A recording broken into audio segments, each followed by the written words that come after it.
Hi, I'm Dr. Joel Small. I'm an endodontist in practice in Plano, Texas, and have for over 35 years. And I'm the author of the newly released book, Face to Face, a leadership guide for healthcare professionals and entrepreneurs. And today I'd like to share with you some thoughts on branding. Branding is perhaps one of the most misunderstood business principles. A brand is more than a colorful, well-designed logo, and as we will see, it is even more than the product the logo represents. The classic definition of a brand, as presented by Tony in the book From Brand Vision to Brand Evaluation, is that a brand is an identifiable product, service, person, or place augmented in such a way that the buyer or user perceives relevant, unique, added values which match their needs most closely. This is all true, but even more fundamental is the brand's implied promise that the product or service will be consistently delivered in this manner. So essentially, a brand is a promise. And just like Nike's swoosh or Coca-Cola's brand, it is a promise that we will consistently deliver our product or service in a manner that is pleasing to our customer and provides them with a unique and relevant service or product that they perceive as having added value. In the service industry, unlike the manufacturing industry, the service becomes more important than the product. In other words, even though the product that we provide as a dentist is important, the manner in which we deliver it becomes more important than the product itself. Having said this, if the implied promise does not match our patient's experience, then we have wasted our marketing dollars, decreased patient satisfaction, and increased the stress on our staff, which will result in increased staff turnover. Which brings us to an often asked question.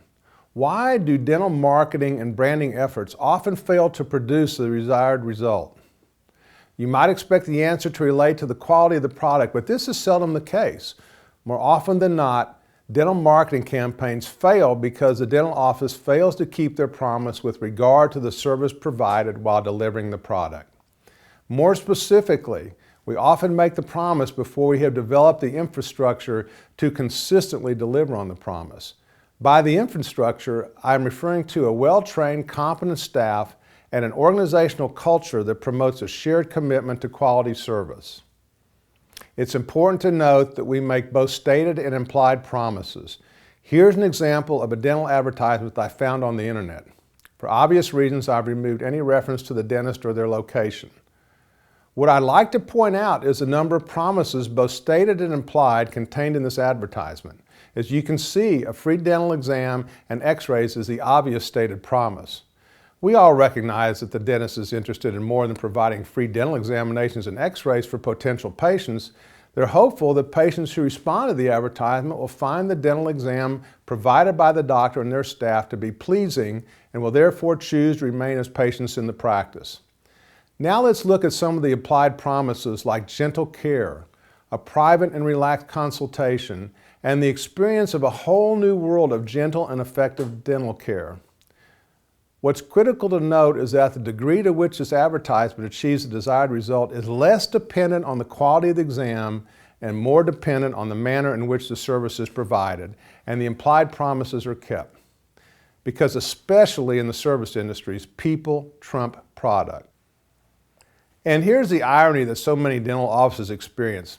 If they don't have a well-trained, competent staff and a culture that promotes a commitment to excellent service, they won't be able to consistently deliver on the implied promise. And all the time, effort, and expense of creating a marketing campaign will be wasted. Even worse, patients who experience an unfulfilled promise often feel betrayed and spread the word throughout the community. And finally, the ultimate irony is that if they had this essential infrastructure in place, they would likely be receiving significant word-of-mouth referrals and wouldn't need the advertisement in the first place. So in summary, before making any stated and implied promises with the intention of creating a brand or marketing our services, it is important that we invest in our human capital, providing our staff with the training, resources, and a culture committed to excellent service, so that we can consistently deliver on our brand's promise. Because our staff, through their alignment with our culture and their contact with our patients, is the visual manifestation of our brand. And most importantly, happy brand loyal patients refer their friends and family in significant numbers. A critical mass of brand loyal patients eventually creates a tipping point where our growth is exponential rather than linear.